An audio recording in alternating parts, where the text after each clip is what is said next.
कल्पना करना भी मतलब मुश्किल है कि दुनिया में एक समय ऐसा भी था जब किसी जगह की अर्थव्यवस्था सोने, चांदी या कागजी नोटों पर नहीं चलती थी, बल्कि इंसानों के कटे हुए हाथों पर चलती थी। बाप रे, ये सुनते ही रोंगटे खड़े हो जाते हैं। है ना?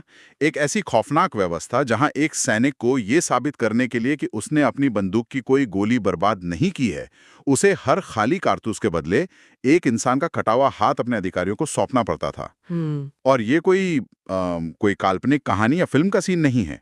ये 19वीं सदी के अंत में कांगो की जमीनी हकीकत थी। बिल्कुल।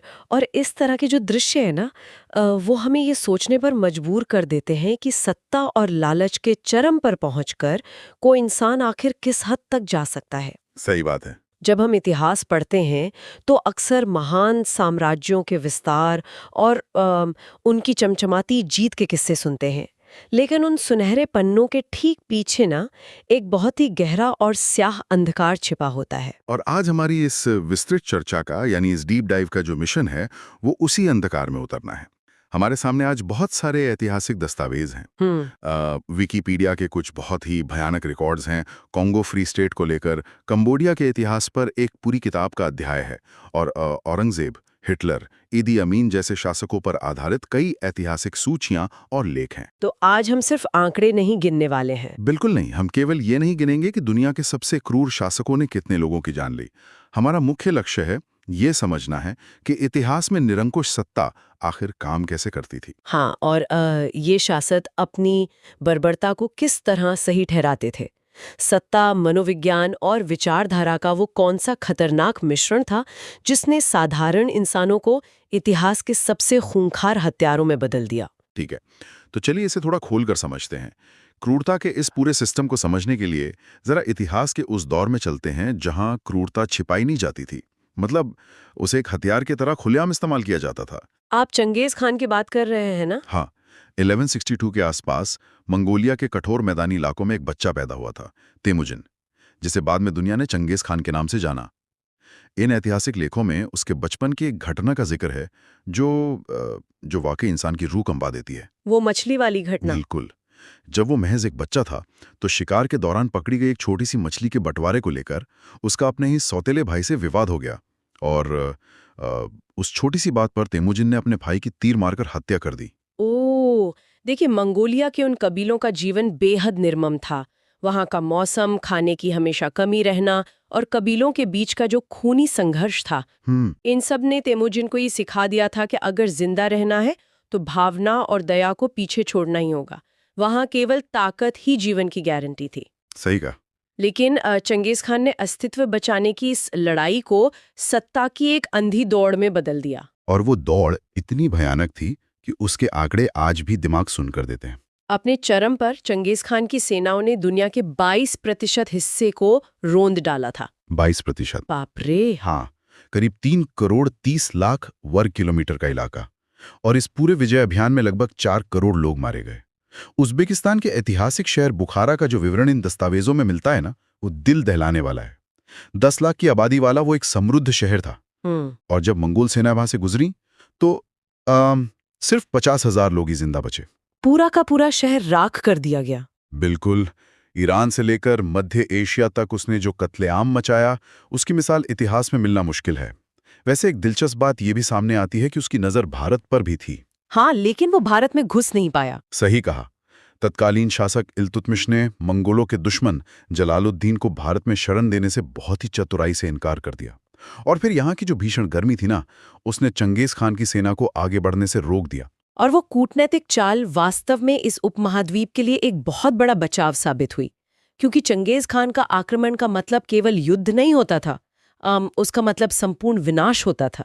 तो यहाँ मैं एक एनालॉजी देना चाहूँगा। क्या चंगेज खान की ये बर्बरता सिर्फ खून की प्यास थी या अंधाधुन गुस्सा था? नहीं, ऐसा बिल्कुल नहीं था। वही नो, दस्तावेजों का गहराई से एनालिसिस करने पर पता चलता है कि ये कोई अनियंत्रित क्रोध नहीं था। ये एक बहुत ही कैलकुलेटेड साइकोलॉजिकल वॉरफेयर था, यानी मनोवैज्ञानिक युद्ध। वो चाहता था कि उसके अत्याचारों की कहानियां मंगोल सेना के पहुंचने से बहुत पहले ही दुश्मनों के कानों तक पहुंच जाएं। यहाँ जो बात सबसे ज्यादा दिलचस्प है वो ये है कि उस युग में जब संचार के साधन नहीं थे, तब आतंक ही सबसे तेजी से फैलने वाला संदेश था। आतंक का संदेश। बिल्कुल। आतंक को शासन और सैन्य नियंत्रण के एक वैध उपकरण के रूप में देखा जाता था। जब दुश्मन के मन में ये बात बैठ जाती है कि विरोध करने का मतलब सिर्फ मौत नहीं बल्कि पूरे शहर का दर्दनाक अंत है, तो वे बिना लड़े ही हार मान लेते हैं। सही बात है। और चंगेज खान इस रणनीति में अकेला नहीं था। अगर हम पीछे मुड़कर देखें तो अतिला दोहन की रणनीति भी यही थी। वो हमले में किसी को जिंदा नहीं छोड़ता था। व्लाद द ड्रैकुला का भी यही हाल था। अरे हाँ, उसने अपने 20,000 दुश्मनों को जिंदा भालों पर टांग दिया था, सिर्फ इसलिए ताकि ओटोमन साम्राज्य की सेना उस खौफनाक दृश्य को देखकर ही वापस लौट जाए। या फिर तैमूर लंग को ही देख लीजिए। हाँ, और उनके कटे हुए सिरों की मीनार खड़ी कर दी थी। मतलब इन सभी शासकों के लिए आतंक कोई अपराध नहीं बल्कि शासन करने का एक तरीका था। लेकिन इतिहास सिर्फ बर्बरता की एक सीधी लकीर नहीं है। जहां एक तरफ आतंक के सहारे खड़े किए गए साम्राज्य थे, वहीं इन दस्तावेजों में एक ऐसा अनूठा अपवाद भी मिलता है जहां एक शासक ने विनाश के चरम को देखा और हमेशा के लिए अपना रास्ता बदल लिया। आप सम्राट अशोक की बात कर रही हैं? हाँ, सत्ता के इतिहास में अशोक का ये वैचारिक परिवर्तन वाकई दुर्लभ है। ये इस बात का अध्ययन है कि एक इंसान के भीतर की अंतरात्मा का बांध आखिर कब टूटता है। 261 ईसा पूर्व में कलिंग का वो भयावह युद्ध, सम्राट अशोक और राजा अनंत पद्मनाभन के बीच की वो लड़ाई, वो इतिहास के सबसे खूनी युद्धों में से एक था। बिल्कुल। युद्ध के बाद के जो आंकड़े हैं, 1.5 लाख लोग निर्वासित हो गए और करीब 1 लाख लोग मारे गए। लेकिन अशोक के हृदय परिवर्तन का कारण सिर्फ लाशों का ढेर नहीं था। कहानी ये है कि जब कलिंग की सेना खत्म हो गई तो वहां की महिलाएं हाथों में तलवार लेकर सामने आ गईं। उन्होंने बताया कि युद्ध ने उनके परिवार खत्म कर दिए। हाँ, और इस दृश्य ने अशोक को भीतर तक झकझोर दिया। उसे लगा कि उसने जमीन तो जीत ली है, लेकिन इंसानियत हार गया है। एक विजेता के लिए ये बहुत बड़ा मनोवैज्ञानिक आघात होता है। और यहीं से अशोक ने हथियार त्याग दिए, अहिंसा का मार्ग चुना और बौद्ध धर्म अपना लिया। और यहाँ से ना ये चर्चा वाकई बहुत ही दिलचस्प हो जाती है, क्योंकि अशोक के इस हृदय परिवर्तन का ऐतिहासिक परिणाम क्या हुआ? क्या एक साम्राज्य की भलाई के लिए शांति और अहिंसा अंततः उसकी सबसे बड़ी कमजोरी बन गई? ये एक बहुत ही वाजिब सवाल है। क्योंकि हम देखते हैं कि इसके बाद मौर्य साम्राज्य की सैन्य शक्ति कमजोर होने लगी और आखिरकार उसका पतन हो गया। अगर हम इसे एक बड़े नजरिए से जोड़कर देखें ना, तो एक क्रूर विजेता से एक दार्शनिक राजा बनने की अशोक की ये यात्रा सत्ता के एक बहुत बड़े नैतिक संकट को दर्शाती है। उसने अपनी आत्मा तो बचा ली, लेकिन राज्य को इसकी कीमत चुकानी पड़ी। अशोक ने युद्ध के कारण परिवारों को उजड़ते देख सत्ता का मोह छोड़ दिया। लेकिन इसके बिल्कुल विपरीत अगर हम आगे बढ़ें तो हमें एक ऐसा शासक मिलता है जिसने सत्ता और वैचारिक कट्टरता के लिए अपने ही परिवार को खत्म कर दिया। हम औरंगजेब के शासनकाल की ओर बढ़ रहे हैं। बिल्कुल, औरंगजेब का शासन इन ऐतिहासिक दस्तावेजों में जो दर्ज है वो उसके लालच और पारिवारिक रक्तपात की एक बहुत ही खौफनाक तस्वीर पेश करता है। उसने अपने ही पिता शाहजहां को आगरा के किले में कैद कर दिया, जहां वो पानी की एक एक बूंद को तरस गए। सत्ता की भूख अक्सर अपनों को ही सबसे बड़ा दुश्मन बना देती है। और भाइयों के साथ उसने जो किया, जून 1658 में सामूगढ़ की लड़ाई हुई। सत्ता के लिए अपने बड़े भाई दारा शुकोह से युद्ध। दारा को हराकर सिर्फ मारा नहीं गया, उसे पकड़कर दिल्ली की सड़कों पर एक कमजोर हाथी पर घुमाया गया। ये एक तरह का सार्वजनिक अपमान था, ताकि कोई और सिर उठाने की हिम्मत ना करे। हाँ, और फिर दारा का सर कलम किया गया। उस कटे हुए सर को धोकर एक तश्तरी में सजाकर शाहजहां को जेल में एक तोहफे के रूप में भेजा गया। बाप रे!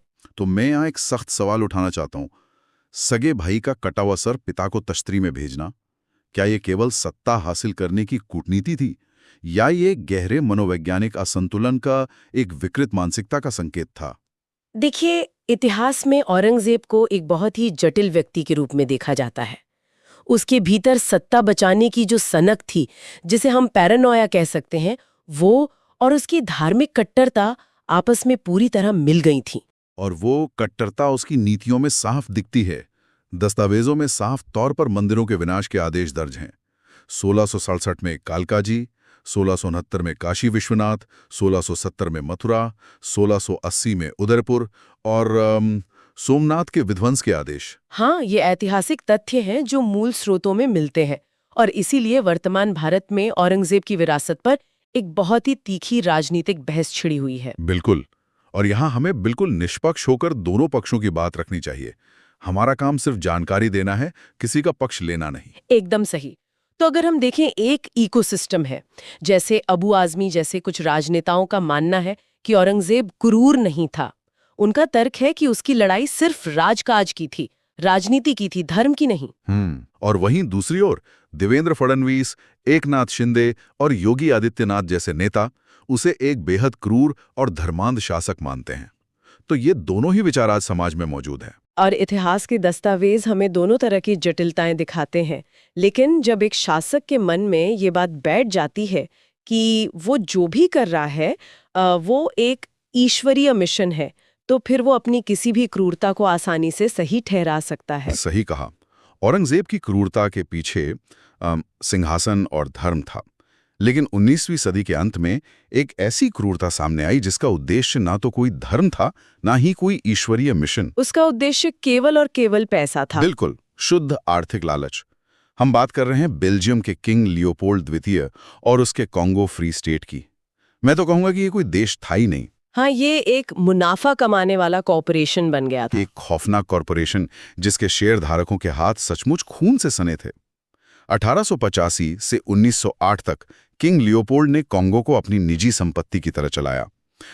जब टायर का आविष्कार हुआ तो पूरी दुनिया में अचानक रबर की मांग बढ़ गई। और कॉन्गो में रबर बहुतायत में था, तो उस लालच को पूरा करने के लिए रेड रबर सिस्टम लागू किया गया। और ये सिस्टम इंसानियत के नाम पर एक कलंक था। फोर्स पब्लिका नाम की एक सेना तैयार की गई जिसने पूरे कांगो में आतंक मचा दिया। लोगों को चिकोत यानी कोड़े से पीटा जाता था। और अगर लोग रबर इकट्ठा करने का अपना जो कोटा था वो पूरा नहीं कर पाते थे तो उनके हाथ काट दिए जाते थे। हाँ, वही बात जो हमने शुरुआत में की थी। सैनिकों को गोलियों का हिसाब देने के लिए कटे हुए हाथ सबूत के तौर पर पेश करने पड़ते थे। कटे हुए हाथ एक करेंसी बन गए थे। और इस अंधाधुंध हिंसा, भूख और 1901 में फैली स्लीपिंग सिकनेस जैसी बीमारियों के कारण कांगो की लगभग 1 करोड़ आबादी खत्म हो गई। 1 करोड़ मौतें। और इस पर अंतर्राष्ट्रीय आक्रोश भी हुआ।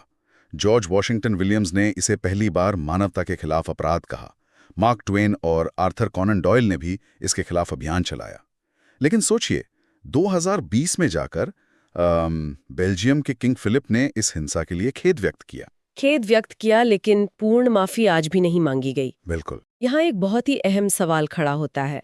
इस पूरी बहस पर अगर हम प्रकाश डालें तो कई इतिहासकार इसे नरसंहार या जेनोसाइड कहने से कतराते हैं। यूं?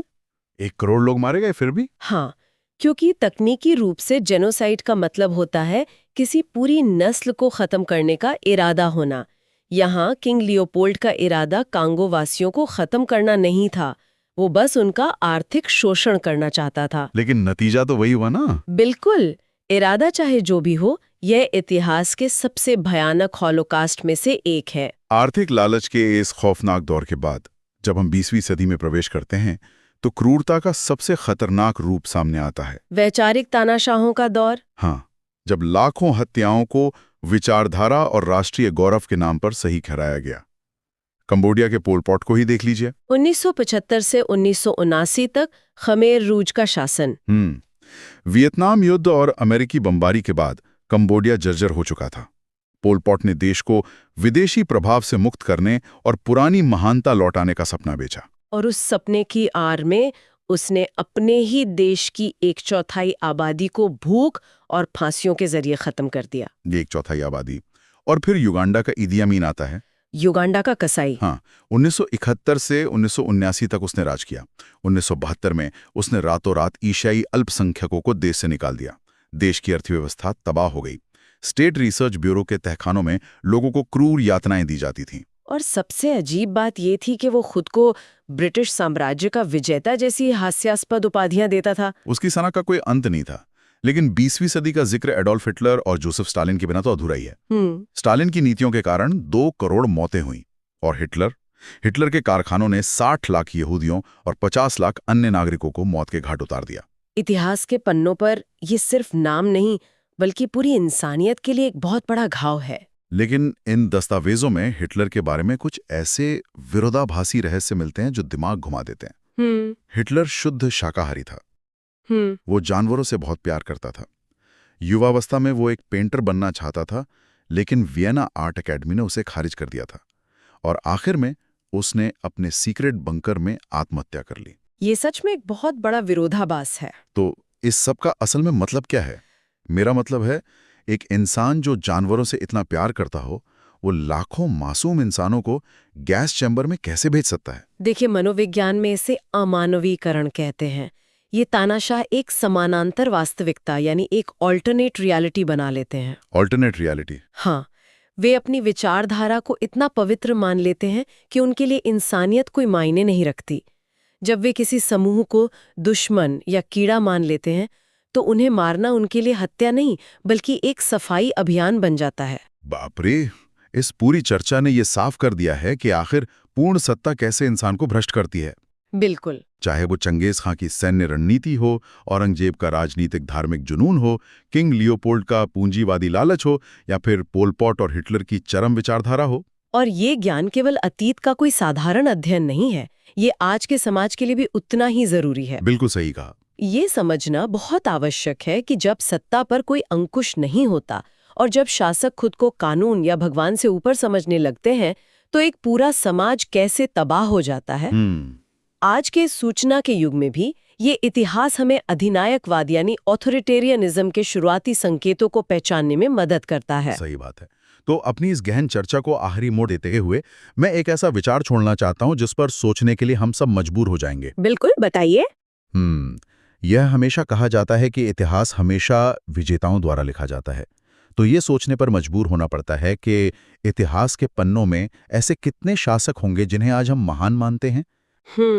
लेकिन अगर उनके द्वारा सताए गए लोगों को, उन बेआवाज पीड़ितों को इतिहास लिखने का मौका मिलता, तो शायद वे भी आज के हमारे इसी क्रूर शासकों की सूची में शामिल होते।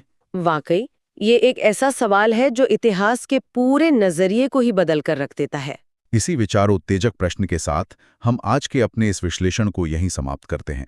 गहराई से सोचने के लिए ये एक बहुत बड़ा विषय है।